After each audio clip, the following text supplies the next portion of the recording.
नमस्कार दोस्तों, मैं हूं आपके साथ आशीर्वाद। दोस्तों ये आर्टिकल मैं आपके लेकर आया हूं। सुबह हमने चर्चा की थी द एडुअल सेशन में इसके बारे में। एक दोबारा लेकर आया हूं मैं, जिससे आप एक क्वेश्चन प्रैक्टिस कर सकें। वही एक आर्टिकल है, लेकिन एक अलग से एक आर्काइव में हो जाएगा आपके पास।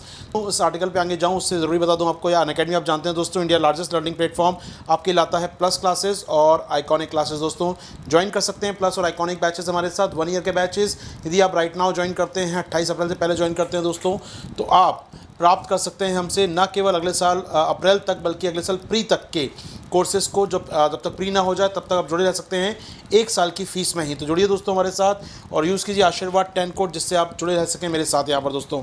इसके अलावा आइकॉनिक बैचेस है दोस्तों। आइकॉनिक बैचेस में अलग से क्या होता है सर, जैसे आप जानते हैं दोस्तों, पर्सनल गाइडेंस है वहाँ पर आपके लिए टेस्ट एनालिसिस है, स्टडी प्लानर है, स्टडी मटेरियल है, एक्सपर्ट गाइडलाइन दोस्तों आपके लिए। आप जुड़ सकते हैं आइकॉनिक में हमारे साथ। बाकी फ्री टेस्ट सीरीज है दोस्तों। और सबसे इंपॉर्टेंट बात, आपका कॉम्बैक्ट, जी हाँ, मिस नहीं करना है कॉम्बैक्ट आपको। अगला कॉम्बैक्ट संडे को सुबह 11 बजे ज्वाइन करना है। इसको ज्वाइन करने के लिए कोड आपका जानते हैं दोस्तों क्या रहता है। कोड बार बार लिखने की आवश्यकता नहीं है, लेकिन कोड आपको याद रखना है दोस्तों। आपका अपना कोड है आशीर्वाद 10, यूज़ कीजिएगा आशीर्वाद 10 कोड को और जुड़ जाइए मेरे साथ। एनरोल कीजिए टेस्ट सीरीज़ में, कॉम्बैक्ट में या हमारे प्लस कोर्सेज दोस्तों। तो ये है कोड आपके लिए। सुन लीजिए आर्टिकल दोस्तों, बात करूंगा मैं लास्ट में। फिर आपसे यहाँ पर एक क्वेश्चन आपको फ्रेम किया गया है, इसमें क्वेश्चन नीचे चल रहा है, इसको देख लीजिएगा और प्रयास कीजिएगा इसका आप राइटिंग मेरे साथ कर पाएँ। चलिए शुरू करते हैं इस आर्टिकल को दोस्तों।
यहाँ पर ये पहला पैराग्राफ में कह रहे हैं दोस्तों, ये माना गया है कि पिछले कुछ समय से ये नोशन, ये संभावना, ये बताया जा रहा है कि सरकार को किसी भी सेक्टर, चाहे इकोनॉमी का सेक्टर हो या वेलफेयर का हो, सरकार को वहाँ से बाहर निकल जाना चाहिए, प्राइवेट हाथों में छोड़ देना चाहिए चीज़ें। तो इकोनॉमी भी ग्रोथ करेगी अच्छी और वेलफेयर भी हो जाएगा लोगों का। स्कूल है, शिक्षा है, स्वास्थ्य है, पानी, एग्रीकल्चर, इकोनॉमी, सब कुछ सरकार छोड़ दे प्राइवेट हाथों में, सरकार बाहर आ जाए और ये क्षेत्र अपने आप समृद्धि करेंगे, प्राइवेट सेक्टर को संभाल लेगा। ये नोशन, ये एक बात कही जा रही है दुनिया भर में। ठीक है, ये बात चल रही है, हमारे यहाँ भी चल रही है इस प्रकार की बातें आजकल। ठीक है सर, कई देशों में ऐसा हो भी गया है। लेकिन अगर बात करें भारत की सर, भारत की बात करें तो भारत में कई सेक्टर हैं, या कई सेक्टर में भारत, या इवन सरकारों का बहुत इंपॉर्टेंट रोल होता है कई सेक्टर में सर। कई सेक्टर में सरकार रोल होता है। जैसे कि बात करें सर यहाँ पर हम लोग, चाहे वो वाटर हो, सैनिटेशन हो, एजुकेशन हो, हेल्थ हो, न्यूट्रिशन हो, इन सेक्टर्स में सरकार का योगदान बहुत अहम होता है दोस्तों। ठीक है यहाँ तक, ठीक है। लेकिन भारत में तो कृषि जो है ना दोस्तों बहुत ज़रूरी है, कि हमारे यहाँ जो कृषि का इतिहास रहा है, सामाजिक ऐतिहासिक ताना बाना जो एग्रीकल्चर का है, क्योंकि कृषि जुड़ी हुई है रूरल इकोनॉमी के साथ, जहाँ लगभग 80-90 करोड़ लोग रहते हैं। तो ऐसे में, और वो गरीब हैं बड़े स्केल पर। तो आप सीधी बात है, गरीबी दूर करने के लिए कई बार बोल चुका हूँ मैं, भारत में गरीबी दूर करने का एक मंत्र है, कृषि की इनकम को बढ़ाओ, कृषि में संभावना को बढ़ाओ, कृषि में कृषकों की आय अच्छी कर दो। कृषक की यदि आय अच्छी हो गई, देश में गरीबी काफ़ी हद तक कम हो जाएगी। तो अगर मुझे सैनिटेशन, न्यूट्रिशन, एजुकेशन, हेल्थ, पानी, इन सब पर काम करना है, तो लोगों की इनकम को बढ़ाना होगा। तभी उनके पास अच्छा सैनिटेशन होगा, अच्छा पानी पीने को होगा, अच्छा खाना खाने को होगा, अपने आप समस्याएं दूर हो जाएंगी। इसके लिए क्या करना पड़ेगा, उनकी इनकम बढ़ानी पड़ेगी। और इनकम कब बढ़ेगी, अधिकतर लोगों की इनकम जुड़ी है अगर एग्रीकल्चर के साथ, तो मुझे कृषि को बढ़ाना पड़ेगा।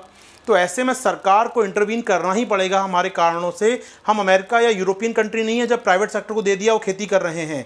यहाँ सरकार को लगातार इंटरवीन करना पड़ेगा कृषि के बाजार में, चाहे कृषि का बीज हो, उर्वरक हो, पेस्टिसाइड हो, एमएसपी हो, मंडी सिस्टम हो, एक्सपोर्ट करना हो, प्रोसेसिंग करना हो, कुछ भी हो, हर सेक्टर में, पूरे एग्रीकल्चर मार्केट्स में, बोल रहा हूँ शब्द यूज़ कर रहा हूँ मैं, मार्केट्स जो हमारे कृषि के बाजार हैं, इन सब में सरकार को इंटरवीन करना ही होगा। जी हाँ, तो ये जो मल्टीपल मार्केट्स हैं, मल्टीपल मार्केट्स मतलब बताया मैंने आपको, बीज का बाजार, उर्वरक का बाजार, कीटनाशी का बाजार, mandi system, MSP, export market, food processing market, इन सभी में सरकार को लगातार इंटरवीन करना होगा। चलिए, तो हमारा नोशन दुनिया से अलग होना चाहिए। ठीक है, अब आइए सेकंड पैराग्राफ पर, अगले पैराग्राफ पर।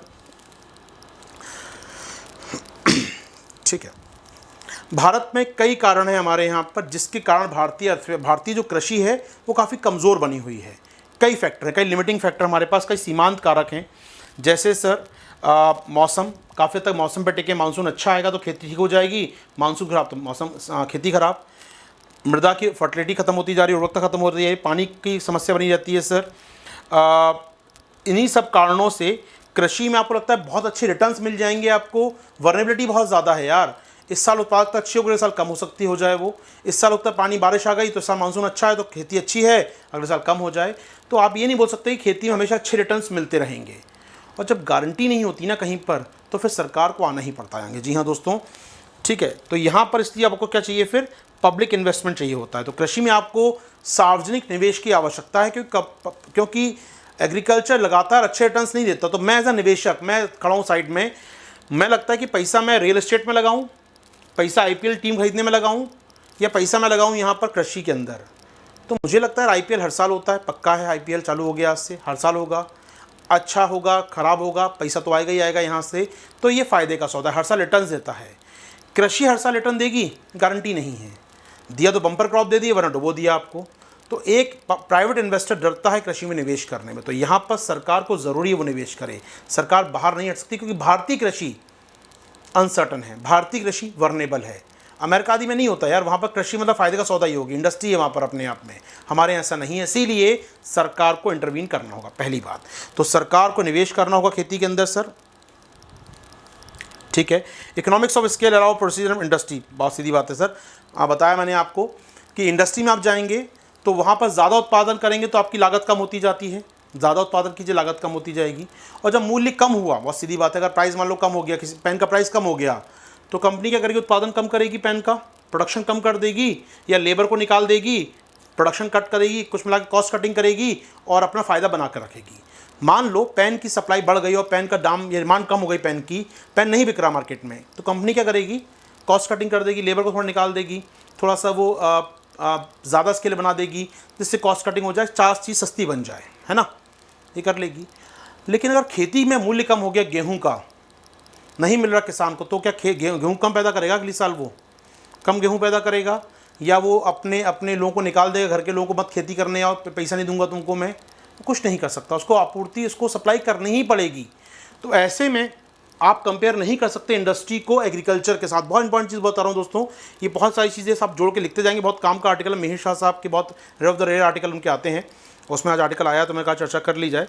और रियल बता रहा हूँ, इसी वजह से शाम वाली क्लास ले रहा हूँ, वरना क्लास नहीं लेता शाम को मैं, आज सिर्फ इसी आर्टिकल की वजह से मैं क्लास ले रहा हूँ आपकी अलग से।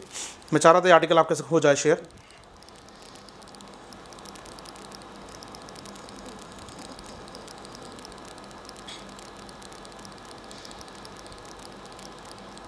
ठीक है सर, ठीक है।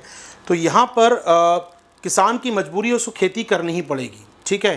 तो जॉब कट नहीं कर सकता, लोगों को निकाल नहीं सकता सर, ठीक है। तो बट कृषि में क्या, member of the family can be drafted to work on the family's farm. तो यहाँ पर घर के लोग ही काम कर रहे हैं, किसको लेबर कॉस्ट कटेगा, तुम अच्छा तुम काम मत करो, तुम मत करो काम, किसे कह सकता है, वो कुछ नहीं कर सकता। तो सस्ता भी हो गया उत्पाद अगर, तब भी वो कुछ नहीं कर सकता, उत्पादन उसको करना मजबूरी है सर। आइए अगले पैराग्राफ पे चलता हूँ लेकर मैं आपको, यहाँ पर अगले पैराग्राफ पे चलूँ। भारत में 9 करोड़ श्रमिक या 9 करोड़ हमारे पास ग्रामीण परिवार खेती कर रहे हैं। 9 करोड़ ग्रामीण परिवार खेती करते हैं सर हमारे यहाँ पर, जहाँ अनस्किल्ड लेबर है सर, अनस्किल्ड लेबर है अपने आप में, वहाँ पर काफ़ी बड़े स्केल पर अनस्किल्ड लेबर है सर। और अगर बात करें तो यहाँ पर कुछ नहीं कर सकते, उनके पास विकल्प भी नहीं है कुछ और खेती करने का या कुछ और पैदा करने का। चलिए दोस्तों आगे बढ़ते हैं, अगले पैराग्राफ पे आता हूँ मैं आपको यहाँ पर। ठीक है, production process in agriculture can not be organised in assembly line, they need to begin the appropriate phase of the climate annual cycle. समझिएगा दोस्तों, जैसे फैक्ट्री में होता है कि एक असेंबलिंग लाइन होती है, अगर कुछ काम नहीं हो तो रोक दो असेंबली को भी, हाल फिलहाल यहाँ काम रोक दो वहाँ काम रोक दो। लेकिन कृषि में आपको मानसून आने पर खेत में फसल डालनी ही पड़ेगी, उसका कोई विकल्प नहीं है। देश के सभी किसानों को एक साथ बीज चाहिए रहेगा, एक सभी किसानों के साथ उर्वरक चाहिए रहेगा। तो आप समझेंगे सभी लोग एक साथ अपनी फसल तैयार करेंगे। मार्केट में प्राइस वैसे ही नहीं मिल रहा था, लेकिन फसल तो एक साथ कट के आएगी और क्रॉप आ गई और प्राइस नीचे, तो कुछ कर ही नहीं सकते। ऐसा भी नहीं कि यार अच्छा एक काम कर लेते हैं, तुम किसान पहले तो उत्तर भारत के किसान पहले गेहूँ पैदा कर लें, फिर हमारे मध्य भारत के बाद में गेहूँ पैदा करेंगे 3 महीने बाद, और वहाँ 3 महीने बाद में पैदा करेंगे, जिससे साल भर गेहूँ आता रहेगा, सबको पैसा मिल जाए। ऐसा नहीं हो सकता। सभी लोग एक साथ बोएंगे, एक साथ काटेंगे, एक साथ बम्पर क्रॉप मार्केट में आएगी, और जब वो क्रॉप आएगी तो प्राइस बहुत कम हो जाएगा। जी हाँ, एग्जैक्टली बहुत कम हो जाएगा। तो इससे होगा क्या सर, उन्हें अपनी फसल का मूल्य नहीं मिलेगा। तो यहाँ पर हमारे किसान इतने गरीब हैं कि वो भंडार गृह का फ़ायदा भी नहीं ले सकते कि भाई अनाज रख दो 2 महीने बाद बेच देंगे। इतने गरीब बेच ही नहीं सकते, वो उनको आज ही बेचना है। सारे किसानों को आज ही अनाज बेचना है, तो क्या होगा, अनाज का दाम बहुत नीचे चला जाएगा, किसान को उसकी फसल का सही मूल्य नहीं मिलेगा। ठीक है सर, कोई मुश्किल नहीं है इस पैराग्राफ में तुमको समझने में।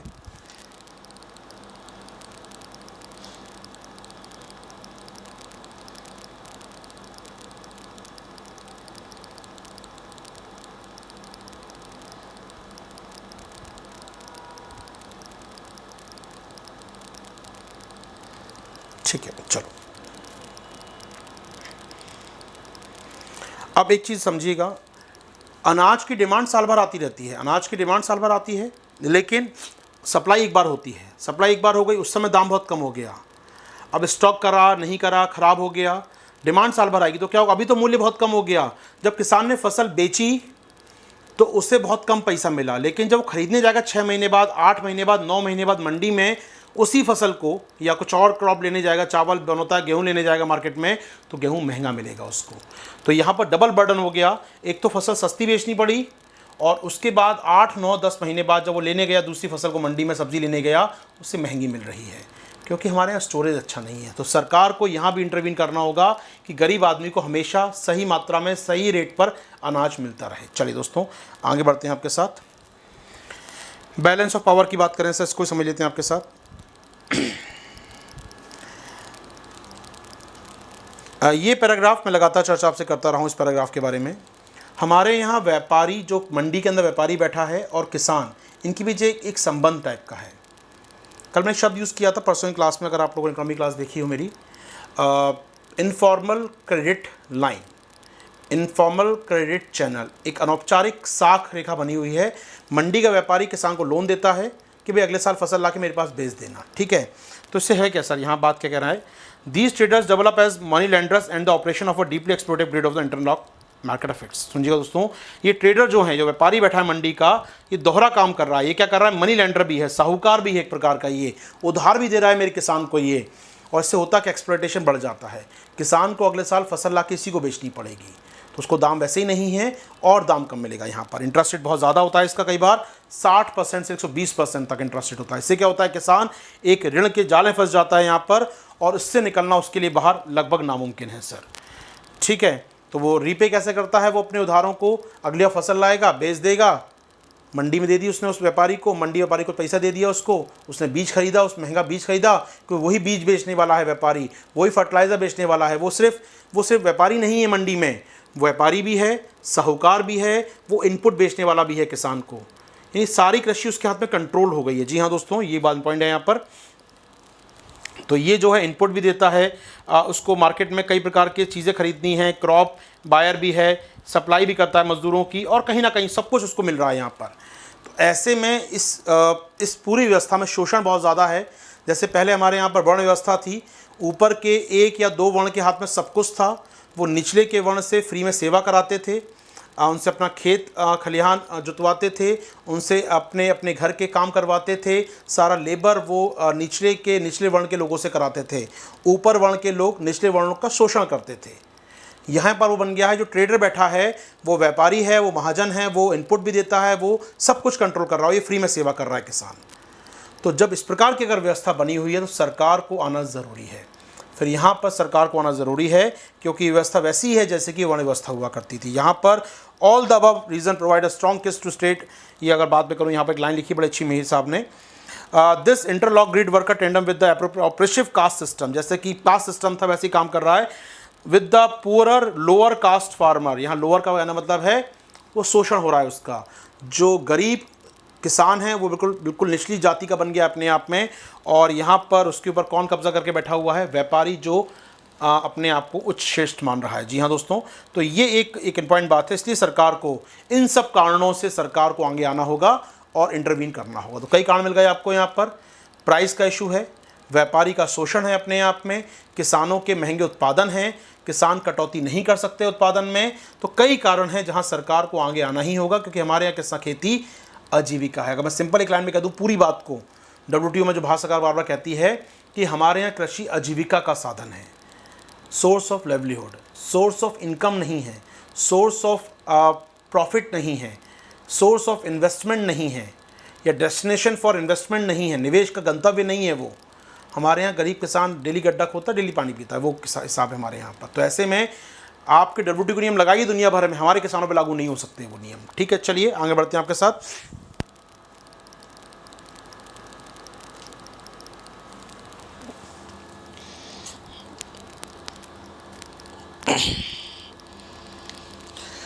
आगे बढ़ते हैं दोस्तों।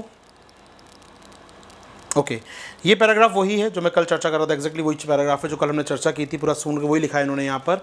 FCI और CACP को बनाया गया 1965 में, बनाई गई संस्थाओं को, जिससे किसानों का शोषण रोका जा सके और हरित क्रांति को बढ़ाया जा सके आगे। ठीक बात है सर, आपने बना दिया, सिस्टम बना दिया, PDS बना दिया आपने, PDS से किसानों को अनाज मिलता है सस्ता, आपने बनाया यहाँ पर। तो जैसे ग्रीन रेवोल्यूशन करने के लिए हमने इंटरवीन किया, FCI बनाया, CACP बनाया, PDS बनाया और किसानों को हरित क्रांति के लिए प्रेरित किया। तो इम्पॉर्टेंट बात है, ठीक है। और फ़ायदा मिला कि खाद्य सुरक्षित हो गया भारत सर, बिल्कुल अच्छी बात है। फूड सिक्योरिटी मिल गई भारत को सर, अच्छी बात है सर यहाँ पर, ठीक है। But on the other hand बात करें, एक दूसरा पक्ष भी देख लें हम लोग यहाँ पर दोस्तों। पिछले 30 सालों में भारत में लगभग 3 लाख किसानों ने आत्महत्या की है। एक तरफ आप ग्रीन रेवोल्यूशन लेकर आए हैं देश में, उसके बाद अगले 30 सालों में 3 लाख फार्मर सुसाइड कर चुके हैं सर, ठीक है। आखिर ऐसा क्यों हुआ सर? ये दिखाता है, ये बात कुछ खुद जल के एक्सपर्ट हैं, वाटर एक्सपर्ट हैं ये। There is a growing evidence of a study decline the water table in the water quality. जी हाँ, ये दिखाता है कि भारत में जल की गुणवत्ता और जल की मात्रा दोनों में कमी आ रही है। ये दिखाता है अपने आप में सर। यहाँ पर हम लोग वो फसलें उगा रहे हैं जो अधिक पानी पीती हैं, गन्ना हुआ, चावल हुआ, अधिक पानी वाली फसलें उगा रहे हैं। किसानों के पास पानी के बिल के पैसे नहीं हैं, उनकी फसल महंगी होती जा रही है, इनपुट महंगा हो रहा है, फसल का दाम मिल नहीं रहा। इनपुट महंगा हो रहा है और दाम नहीं मिल रहा, खेती लाभ का सौदा नहीं रह गई। मैं एक ऐसे ट्रैप में फंस गया हूँ, उससे उधार लेना है, उधार तो ले ही चुका हूँ, पिछले साल में उधार लिया मैंने, उससे बीज लाया, फर्टिलाइज़र लाया, खेती की, बहुत महंगा फर्टिलाइज़र, बहुत महंगा बीज लगाया, पानी लगाया, सिंचाई की, खेत से अनाज पैदा हुआ, अनाज को रख लिया उसने पिछले साल के उधार चुकाने के नाम पर। मुझे क्या मिला? कुछ नहीं। फिर बीज ले आया मैं। एक ट्रैप है, डेब्ट ट्रैप में फंस गया किसान हमारा यहाँ पर। अब उसके लिए बेस्ट है आत्महत्या करो, इस ऋण जाल से मुक्त हो जाओ। जी हाँ, उसके लिए आत्महत्या करना ज़्यादा आसान लगता है, क्योंकि हमारे यहाँ खेती फ़ायदे का सौदा नहीं रह गई है। खेती करना नहीं चाहता किसान, किसान का बेटा किसान नहीं बनना चाहता। सब थोड़ा सच यही है और हमें स्वीकार करना होगा। 30 सालों में 3 लाख किसान आत्महत्या कर चुके हैं और लाखों किसान खेती छोड़ चुके हैं। ये भी हमको समझना होगा दोस्तों यहाँ पर। चलिए आगे बढ़ते हैं आपके साथ।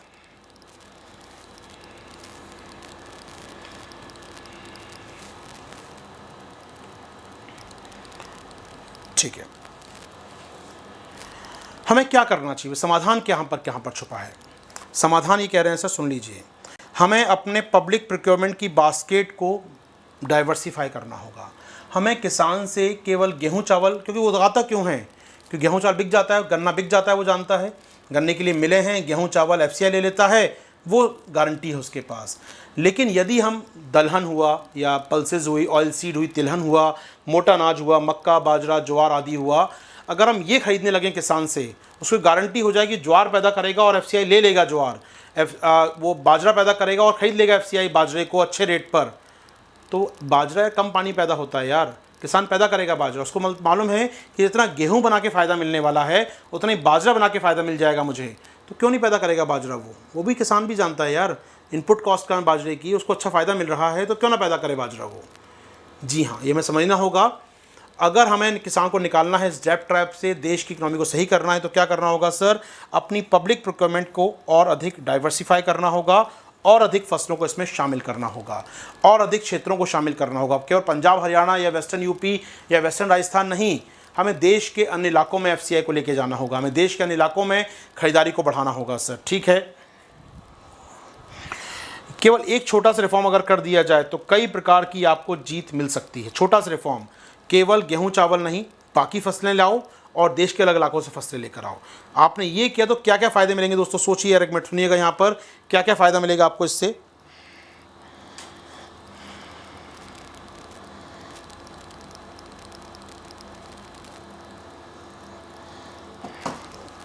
इससे क्या क्या फ़ायदा मिलेगा सोचिएगा। पहली बात, सस्टेनेबल फार्मिंग हो पाएगी सर, सतत कृषि हो पाएगी, पानी कम मात्रा लगी, सतत कृषि हो पाएगी, लंबे समय तक हो पाएगी, क्लाइमेट चेंज का असर पड़ना बंद हो जाएगा, पानी की सुरक्षा होगी, जल की सुरक्षा होगी सर। इससे बाजरा, मक्का, जौ आदि खाने से हमारी जो डाइटिंग हैबिट्स हैं, हमारी जो फाइबर हैबिट्स हैं, हमारा जो पोषण स्तर है वो बढ़ेगा सर, सही बात है। इससे क्या होगा सर, भंडारण लोकल होगा, लोकल अनाज पैदा हो रहा है, लोकल बच्चे वहीं मिड डे मील में खाएंगे उसी अनाज को। यदि बाजरा खरीदेगी FCI लोकल, बाजरा बांटेगी स्कूलों के अंदर, मिड डे मील बांटेगी, जिससे लोकल बच्चे खाएंगे, लोकल डिमांड होगी, स्टोर लोकल होगा। अनाज को शहर में स्टोर करने की आवश्यकता नहीं है, पहले अनाज पैदा करूँ, वो शहर जाए, शहर से फिर वो FCI गोदाम पर आए, यहीं लोकल स्टोर, लोकल यूज़ कर लेंगे उसका हम लोग सर। यहाँ पर एग्रो इकोलॉजी, जैसा मौसम होगा वैसी खेती होगी, फिर अच्छी बात सर ये हो सकती है यहाँ पर। तो कहीं ना कहीं सर हम इससे बड़े स्केल पर अनाज अच्छा पैदा कर पाएंगे, मोटे अनाज को बढ़ावा दे पाएंगे, पोषण वाले अनाज को बढ़ावा दे पाएंगे, पानी को बचा पाएंगे, न्यूट्रिशन को बढ़ा पाएंगे, लोकल सप्लाई बढ़ा पाएंगे अनाज की, अनाज सस्ता कर पाएंगे। कई फ़ायदे मिलेंगे हमको छोटा सा रिफॉर्म करने के। आइए दोस्तों, कंटिन्यू करता हूँ मैं आपके साथ यहाँ पर।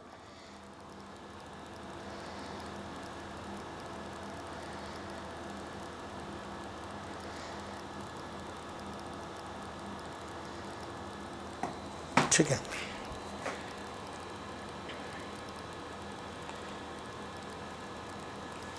ओके। इसके अलावा और क्या कर सकते हैं सर, इसके अलावा दाम अगर बहुत कम होते हैं फसलों के, तो मैं दिन बात कर रहा था PM आशा योजना के बारे में आपसे। PM आशा योजना, जिसमें किसानों को कहा गया है कि अगर आपके दाम बहुत कम हो जाते हैं, अगर फसल का दाम, तो सरकार बाय करेगी उस केस में, या सरकार भावांतर भुगतान योजना के तहत या आपको जो प्राइस डिफरेंस स्कीम है उसके तहत फ़ायदा देगी। तो हमें PM आशा योजना को इम्प्लीमेंट करना होगा सर, जिससे हम लोग किसानों को सही मूल्य पहुँचा पाएँ। ये में ध्यान रखना होगा सर। यहाँ पर इंपॉर्टेंट बात ये भी आप यूज़ कर सकते हैं। तो एक समाधान है, डिफरेंट प्रोक्योरमेंट किए जाए, मोर क्रॉप को शामिल किया जाए। दूसरा, किसानों को उनका MSP इंश्योर किया जाए, जो MSP घोषित किया गया इंश्योर किया जाए, उन तक पहुंच पाए MSP सर। उसके लिए PM आशा योजना हमारे पास है सर यहाँ पर। इसके अलावा सर हमें क्या करना होगा, लोकल जो प्रोड्यूस हो रहा है वो आंगनवाड़ी से जोड़ना होगा, मिड डे मील के साथ जोड़ना होगा, जिससे क्या होगा सर, लोकल चीज़ें पहुंच पाएंगी बच्चों तक, लोकल डाइट पहुंच पाएगी, उनके खान पान को हम लोग बेहतर कर पाएंगे, तो कुपोषण से निपट पाएंगे सर हम लोग यहाँ पर।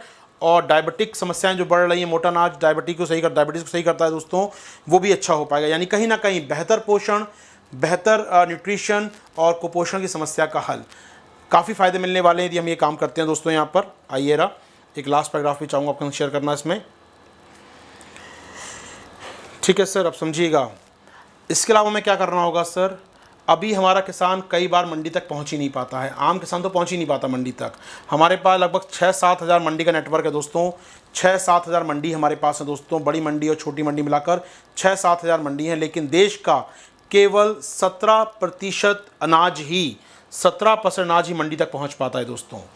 तो यहाँ पर क्या करना होगा हमें सर, रूरल मंडी स्थापित करनी होंगी। मंडियाँ किसानों को उनके लोकल रेंज में देनी होंगी। आखिर मंडी तक किसान क्यों नहीं आता बहुत बड़ी संख्या में, क्यों नहीं आता? क्योंकि मंडी तक उसकी एक्सेस नहीं है, मंडी शहर में, उसके बाद जाने की व्यवस्था नहीं है, ट्रांसपोर्ट नहीं है, अच्छी सड़कें नहीं है, सड़कें हो भी गई तो माल ले जाने के लिए ट्रैक्टर आदि व्यवस्था नहीं है उसके पास। तो हमें क्या करना होगा, मंडी को लोकल किसान तक पहुंचाना होगा और इसके लिए 42,000 मंडियों की बता रहे आवश्यकता होगी। 42,000 मंडी की रिक्वायरमेंट होगी हमको यहाँ पर, ये कहना है इस आर्टिकल में यहाँ पर दोस्तों 42,000 मंडी की हमको आवश्यकता पड़ने वाली है। चलिए दोस्तों, चलिए अब आते हैं, आखिर देश में कृषि को बढ़ावा दिया जाए, क्या आवश्यकता है देश में कृषि को बचाने की आवश्यकता ही क्यों है? हमने सेकंड 5 प्लान बनाया था, इंडस्ट्री को, महानबोलिस मॉडल अपनाया था, आखिर कृषि को क्यों बचाया जाए? तो यूनाइटेड नेशन का अनुमान है कि 2050 तक 80 करोड़ भारतीय लोग गांव में रह रहे होंगे। अभी भी 80-82 करोड़ रहते हैं और 2050 में भी लगभग 80-90 करोड़ भारतीय गांव में रह रहे होंगे।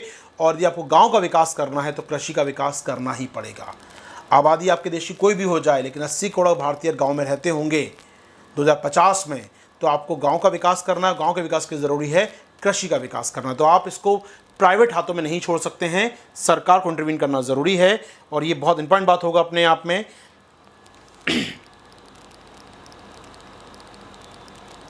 ठीक है दोस्तों, चलिए इसमें कुछ खास बात नहीं है हमारे पास।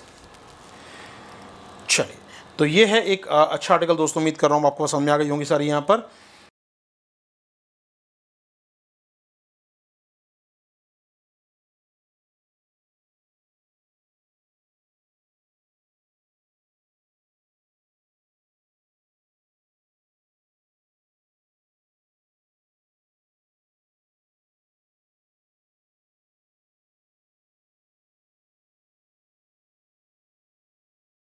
दोस्तों यहाँ ख़त्म होता है हमारा आर्टिकल। ये जो आपको नीचे इस पे क्वेश्चन दिख रहा है उसको लिखने का प्रयास कीजिएगा। अगर आपको इस बात सही लगी हो तो प्लीज़ कमेंट बॉक्स में कमेंट कीजिएगा दोस्तों। अभी के लिए दीजिए मुझे आज्ञा। थैंक यू, शुक्रिया, जय हिंद।